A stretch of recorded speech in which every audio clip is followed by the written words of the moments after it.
இப்போ பொதுவாக வந்து இந்த ஜாதகம் நம்ம பார்க்கும்போ, பொருத்தம் பார்க்குற விஷயத்துல தான் மெயினா நம்ம கவனிக்கணும். இப்போ பொருத்தம் பார்க்குறதுன்றது, திருமண பொருத்தம் வந்து ரொம்ப முக்கியமான ஒரு விஷயமா இருக்குது இந்த மாடர்ன் வேர்ல்டுல. என்னதான் வந்து படிச்சிருந்து, என்னதான் வந்து அழகா இருந்து பெரிய குடும்பத்தில் பிறந்தாலும், சில கிரக அமைப்புகள் செட் ஆகலைன்னா, ஜாதக ரீதியா அது பெரிய பிரச்சனை குடுக்குறேன். நான் கடந்த ஒரு 15 வருஷமா நான் அந்த துறையில ஜாதகம் பார்த்துட்டு. இது மெயினா வந்து எல்லாரும் இந்த பஞ்சாங்கத்த பார்த்து நட்சத்திரத்த பொறுத்து படிச்சுட்டு போயிடுறாங்க. ஆனா, அது என்ன பொறுத்தவரைக்கும் அது சரியான ஒரு அணுகுமுறையா தெரியல. என்ன காரணம்னு கேட்டா, நட்சத்திர பொருத்தம் என்ன இருந்தாலும் சரி, சில கிரக அமைப்புகள், உதாரணத்துக்கு பெண் ஜாதகத்தில ஒரு செவ்வாயோட பொசிஷன், குருவோட பொசிஷன், லக்னாதிபதியோட பொசிஷன், 4ஆம் இடத்தினோட பொசிஷன், 5 புத்திரஸ்தானோட 5, லாபாதிபதியான 11ஆம் இடம். இந்த பொசிஷனோட கிரகங்கள் அந்த இடத்துல பாப கிரகங்களோ, பாப கிரக சம்பந்தம் இருந்தால் இந்த திருமண வாழ்க்கையில் மிகப்பெரிய பிரச்சனைகளையும் சிக்கலையும் கொடுக்கக்கூடிய சூழ்நிலை இருக்குது. இந்த அனுபவ ரீதியாக பார்த்துட்டோம். இப்போ ஆண்களோட ஜாதகத்தில் எடுத்து பார்த்தா கூட அவங்களோட பொசிஷன் மெயினாக சுக்கரனோட பொசிஷனை பார்க்கணும், சந்திரனோட பொசிஷனையும் பார்க்கணும். ஏன் சந்திரனோட பொசிஷனை பார்க்குறேன்னு கேட்டால், சந்திரன் தான் வந்து மனோகாரகன், உடல் காரகன். அப்போ ஒரு திருமண வாழ்க்கையில் ஒரு ஆண் ஜாதகத்தை பொறுத்த வரைக்கும் அவனோட மனசும் உடம்பும் கரெக்டாக ஒத்துழைச்சா தான் அந்த குடும்ப வாழ்க்கை நல்லா அமையும். இது நம்ம மெயினாக பார்க்கணும். அதுதான் அதனோட சிறப்பம்சமே. அதே மாதிரி சுக்கரனோட பொசிஷன் தான் அதுதான் வந்து அந்த நம்ம செமனம்னு சொல்லக்கூடிய சுக்லத்தன்மை என்னன்னு அந்த கெப்பாசிட்டி உணரக்கூடிய கிரகம்ன்றது அது வந்து சயின்டிஃபிக்காக கூட ப்ரூவ் தான். ஒரு ஜாதகத்தில், ஒரு ஆண் ஜாதகத்தில் சுக்கரனோட பொசிஷன், அது பாவகிரகங்களோட சுக்கரன் அஸ்தங்கமோ வக்ரமோ நீச்சத்தன்மையோடு இருந்தால் அந்த ஆண் ஜாதகத்துக்கு குழந்தை பருவத்தில் நிறைய சிக்கல்களும் தாமதமும் கோளாறும் ஏற்படுது. அப்போ அந்த ஜாதக பொருத்தம் பார்க்கும்போது அடிப்படையில் நம்ம என்ன பண்ணோம்னா, பழைய காலத்தில் சொன்ன மாதிரி இந்த நட்சத்திர பொருத்தம் மட்டும் 10 பொறுத்தவருக்கு, 12 பொறுத்தவருக்கு, 15 பொறுத்தம் வந்து போகிறது அவ்வளோ சிறப்பாக இருக்காது. அப்போ அதில் பாவசாமியன்னு வந்து பார்க்கணும். அப்போ எந்த ஒரு ஜாதகம் திருமணத்தை எடுத்து பார்க்கும்போதும் லக்னம் 2ஆம் இடம், 7ஆம் இடம், 8ஆம் இடம், 5ஆம் இடம், 11ஆம் இடம். அப்போ என்னென்னா லக்னம்ன்றது தான் முதல் புள்ளி. அந்த புள்ளியிருந்து ஆரம்பிக்கணும். அப்போ ஜாதகத்தில் நட்சத்திரம் இருக்கிற அந்த இடம் வந்து ராசியாகவும், லக்னம்ன்றது பிறந்த நேரத்தை வச்சு லக்னத்தினோட புள்ளியை நம்ம முடிவு பண்ணோம். அப்போ அந்த லக்னாதிபன் எந்த பொசிஷனில் இருக்கோ அதுலேருந்து தான் அந்த ஜாதகத்தோட விதி, டெஸ்டினின்றது அங்கே தான் ஸ்டார்ட் ஆகும். அப்போ ஒரு குடும்பஸ்தானமான 2ஆம் இடத்தை திருமண வாழ்க்கையை ரொம்ப முக்கியமாக பார்க்கணும். அடுத்து அது ஆண் ஜாதகமாக இருந்தாலும் சரி, பெண் ஜாதகமாக இருந்தாலும் அடுத்து ரொம்ப முக்கியமாக பார்க்க வேண்டிய இடம் என்னன்னா, அந்த ஜாதகத்தினோட சப்தமாதிபதி, திருமணத்தை குறிக்கக்கூடிய, அதாவது ஆப்போசிட் செக்ஸை குறிக்கக்கூடிய சப்தமாதிபதியை குறிக்கணும். அடுத்து 8ஆம் இடமான மாங்கல்யஸ்தானம். அப்போ 2, 7, 8 இதுதான் அடிப்படை. அடுத்து இந்த ஜாதகன் எப்படி எந்த மாதிரி ஒரு திருமண வாழ்க்கையை லீட் பண்ணுவோம் தெரிகிறதுக்கு 4ஆம் இடம் ரொம்ப முக்கியம், 11ஆம் இடம் ரொம்ப முக்கியம். ஏன்னா 11ஆம் இடம் லாபம், லாபம்ன்றது எல்லா விதமான லாபங்கள் தான். அது வந்து குறிப்பிட்ட இந்த பொருளாதாரம் மட்டும் இல்லை, நம்ம வாழ்க்கையில் அனுபவிக்கிற ஒரு நல்ல உணவு சாப்பிட்டா கூட அது லாபம் தான். நல்ல ஒரு ஒரு கம்ஃபர்டான வீடு, லக்ஸரியான காரு, ஏன் ஒரு சந்தோஷம் கூட, ஒரு சிரிப்பு, புன்னகை, ஒரு நகைச்சுவை எல்லாமே லாபத்தையோட குறியீடு தான். அப்போ லாபஸ்தானம் கரெக்டாக அமையலைன்னா, லாபஸ்தானத்தில் ஒரு பாபகிரகமோ அல்லது ஸ்தானாதிபதியோட பாபகிரகங்களோட சம்பந்தம் இல்லை இருந்தால் இந்த மாதிரி ஜாதகங்களுக்கு நிச்சயமாக இந்த திருமண வாழ்க்கையில் கோளாறுகள் ஏற்படும். திருமண வாழ்க்கையில் தன்னோட தனிப்பட்ட வாழ்க்கையில் அது பிரச்சனை இருக்குது. அப்போ திருமணன்றது ஒரு உறவு திடீர்னு வரக்கூடியது. ஒரு 25-30 வயசு காலகட்டத்தில் ஒரு உறவு வரக்கூடியது.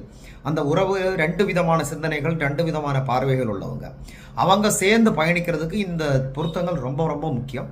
அதுவும் நட்சத்திரம் பார்க்கும்போது அதில் வந்து முக்கியமாக நம்ம பார்க்கணுன்றது, ஆண் ஜாதகம் இருந்தாலும் சரி, பெண் ஜாதகத்தில் இருந்தாலும் சரி, ஆண் ஜாதகத்தில் சுக்கிரனோட பொசிஷன் ரொம்ப தெளிவாக பார்க்கணும். சுக்கிரன் எங்கே இருக்குது, எந்தோடு சம்மந்தப்பட்டிருக்கு, சுக்கிரன் செவ்வாயோடு சம்மந்தப்பட்டிருக்கா, சுக்கிரன் ராகுவோடு சம்மந்தப்பட்டிருக்கா, சுக்கிரன் சனியோடு சம்மந்தப்பட்டிருக்கா. அப்போ இதெல்லாம் செவ்வாய், ராகு, சனி, கேது எல்லாமே பாபகிரகங்கள். அப்போ இந்த சுக்கிரன் ஆண் ஜாதகத்தில் அது ரொம்ப முக்கியமாக பார்க்கணும். அதே மாதிரி பெண் ஜாதகத்தில் செவ்வாய் எந்த பொசிஷனில் இருக்குது, பாபகிரகங்களோடு சம்மந்தப்பட்டிருக்கா. அதே மாதிரி செவ்வாய் வந்து முக்கியமான இடங்களில், அதாவது 2, 4, 7, 8, அப்போ அது அந்த செவ்வாயோட தன்மை, அந்த ஆதிக்கியம், வீரியம் ஜாஸ்தியாக அமையும், அது பார்க்கணும். அடுத்து பெண் ஜாதகத்தை பொறுத்தவரை குருவோட பொசிஷன் ரொம்ப முக்கியமாக பார்க்கணும். இது பார்த்ததுக்கு பிறகு தான் நிச்சயமாக வந்து ஒரு திருமண வாழ்க்கையை பற்றி நம்ம முடிவெடுக்க முடியும். 2வது முக்கியமாக பார்க்கணுன்ற திருமண வாழ்க்கையை பற்றி நான் திருப்பி சொல்கிறேன்.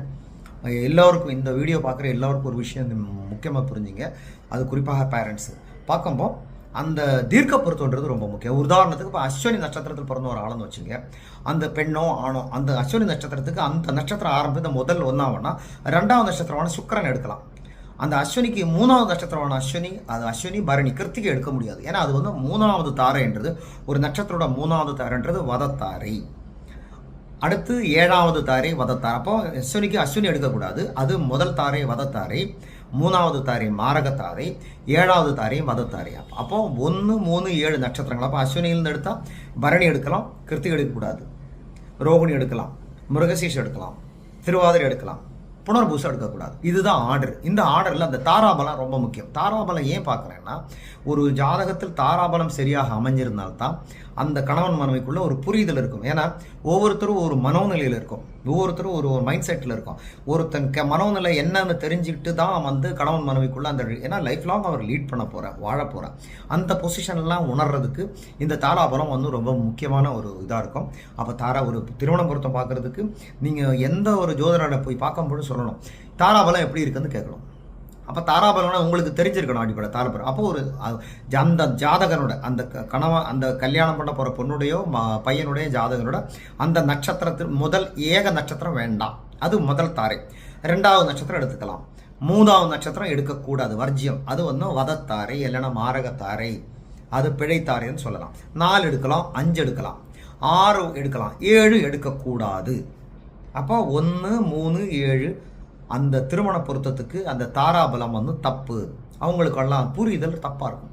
நீங்கள் இந்த நடைமுறை வாழ்க்கைக்கு தாராபலம் இல்லை, நட்பு ரீதியான கூட பாருங்கள். சிலரோட தன்மைகள் வந்து மாறிட்டே இருக்கும். அந்த 1வது நட்சத்திரத்துக்காரனுக்கு 3வது நட்சத்திரம் வந்து கண்டிப்பாக வந்து பிரச்சனைகள் ஏற்படுத்தும். அவங்களுக்குள்ள புரிதல் எப்போவுமே ஒரு கோளாறு இருக்கும். இதெல்லாம் வந்து அடிப்படையான விஷயங்கள். இதெல்லாம் வந்து எப்போவுமே நம்ம வந்து ஒரு திருமண பொறுத்த பார்க்கும்போது ரொம்ப முக்கியம். ஏன்னா வாழ்க்கையும் கடந்த ஒரு லைஃப் டைம் எக்ரிமெண்ட் இல்லையா, மேரேஜ் லைஃப்ன்றது ஒரு லைஃப் டைம் எக்ரிமெண்ட்.